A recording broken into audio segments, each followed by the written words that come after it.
Tout de suite, le rappel en 2 minutes de l'essentiel de ce monde en français, ce que vous avez aimé, ce que vous avez raté. Un résumé préparé par Pascal Bourgault et Astrid Lefebvre.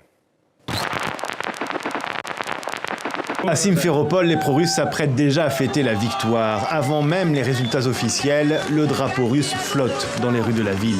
Alors le taux officiel de participation, c'est 73,4% à 6 heures, heure locale, selon le Premier ministre Sergueï Aksenov. En Crimée, voici comment les Russes présentent le référendum. Un choix, 2 cartes, on ne peut plus clair. Je suis contre la violence, je suis contre l'injustice, mais chaque pays a sa réalité. Et toujours, alors c'est l'Occident qui commande.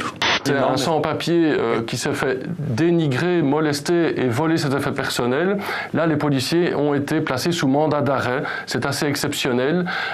Et voilà, donc nous sommes quelque part rassurés de cette réponse de la justice dans ce cas-ci. Mais trop souvent, c'est l'impunité.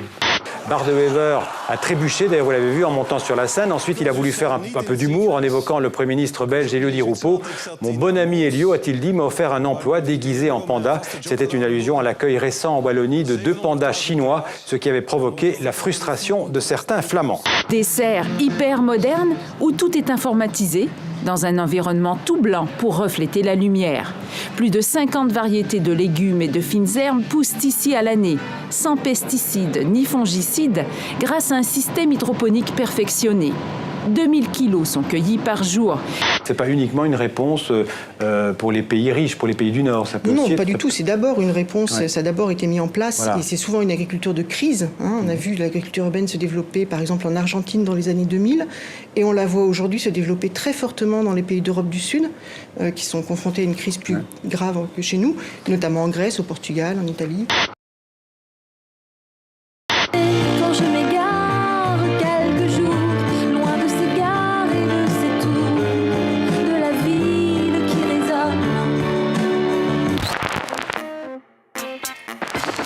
Voilà, fin de ce 64 minutes. Demain, vous retrouverez Mohamed Kassi et toute l'équipe du 64 minutes. Restez avec nous sur TV5.